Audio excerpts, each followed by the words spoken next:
Hi guys, and welcome to my channel. My name is Olga, and in this video I want to talk to you about sentence types. We're going to look at different types of sentences such as simple, complex, compound and complex compound, and basically figure out how to write the sentence correctly. So making sure we're using commas in the right place, as well as semicolons and etc. So let's look at the types of the sentence. As I mentioned, we have simple, complex, compound and complex compound sentences. A simple sentence would have just one subject, one verb, or two subjects, one verb, or one subject, two verbs. Okay? A compound sentence would have two independent clauses, so two different sentences. A complex sentence is going to have an independent clause and a dependent clause. And a complex compound sentence would have both. It would have two independent clauses and one dependent clause. It would also have a subordinate conjunction, and it can have one of the fanboys or a semicolon. So let's look at these types of sentences in details. Okay, so we're going to begin with a couple of terms. First of all, I would like to talk about SV terms that I'm going to use in this video. S stands for subject and V stands for verb. IC would be an independent clause. An independent clause is a simple sentence. DC stands for dependent clause. A dependent clause always needs an independent clause. It always needs a subordinating conjunction, which is going to be marked as C, subordinating conjunction. For example, when, after, before, though, even though. And I'm also going to use such a term as CC, which stands for coordinating conjunction. In other words, fanboys.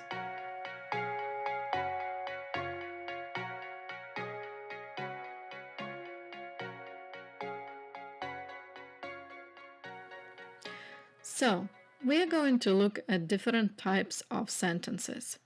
We have four types of sentences. Simple sentences, where we're going to have SV, subject verb, double SV, two subjects, one verb, or subject, two verbs. Also, an imperative sentence is a simple sentence. For example, make sure to do your homework. Make sure to do your homework. It is an imperative sentence, an order. So an example for a simple sentence that consists of SV, I go to work every day. Me and my husband love watching TV. Here we have two subjects and one verb. On Saturday, I went shopping and then had dinner in one of my favorite places. In the last case, I have one subject, I, and two verbs, went and had. So, as a subject stands for the doer of the action. So you can see on the schemes that I'm underlining subjects and verbs and marking them.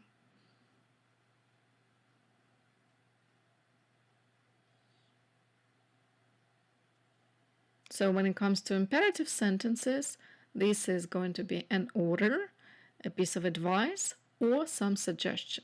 Again, S stands for subject, V stands for verb. So the four types of sentences, again, are simple sentences, compound sentences, complex sentences, and complex compound sentences. So once again, we are looking at the scheme for a simple sentence. We can have one subject, one verb, two subjects, one verb, subject, and two verbs, and an imperative sentence. A compound sentence consists of two independent clauses, and we separate them using a semicolon. Or we can use an independent clause, one of the fanboys, and another independent clause, or an independent clause, semicolon, a transition, comma, an independent clause. An independent clause is a simple sentence that has a subject and a verb. A complex sentence would consist of two parts, which are an independent clause and a dependent clause. A dependent clause always has a subordinating conjunction. So if you have an independent clause at the beginning and then a dependent clause, no comma. But if you start with the subordinating conjunction and then use an independent clause, you put a comma after. Complex compound would have two independent clauses and one dependent clause. So let's look at compound sentences in details. A compound sentence would consist of two independent clauses. An independent clause has a subject and a verb and can stand on its own. It's a simple sentence where we can just use a full stop, period, and the sentence would make sense. We use fanboys to separate two independent clauses. Fanboys, in other words, are called coordinating conjunctions. They stand for, and, nor, but, or, yet, so.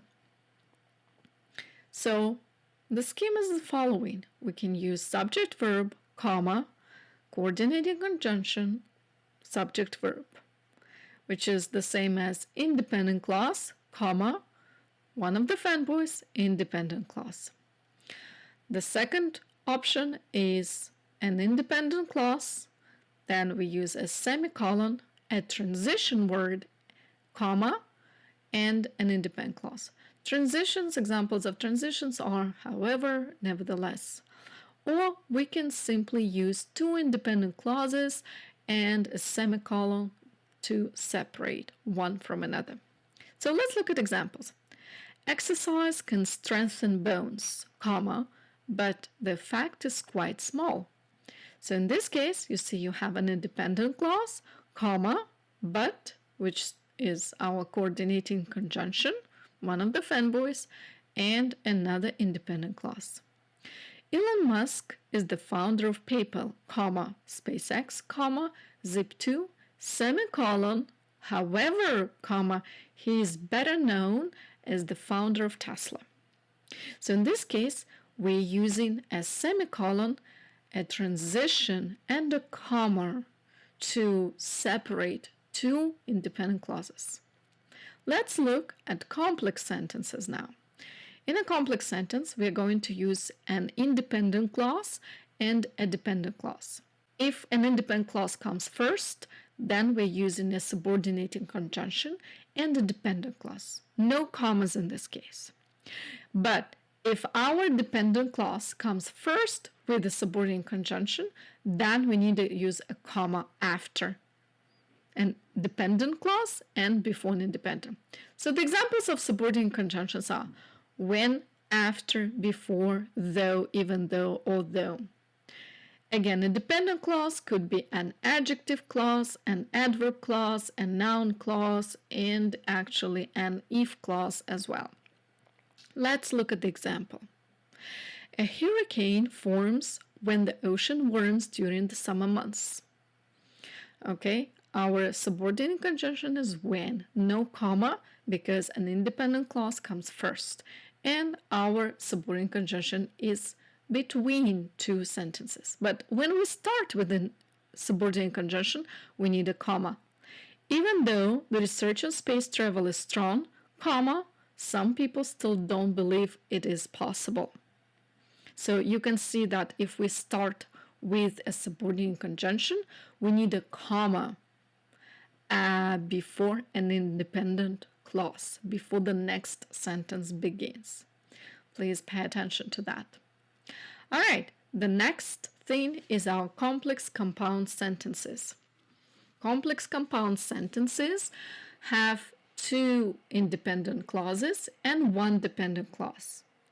So we can have a subordinating conjunction at the beginning that introduces a dependent clause, a comma, an independent clause, a comma, one of the fanboys, and an independent clause.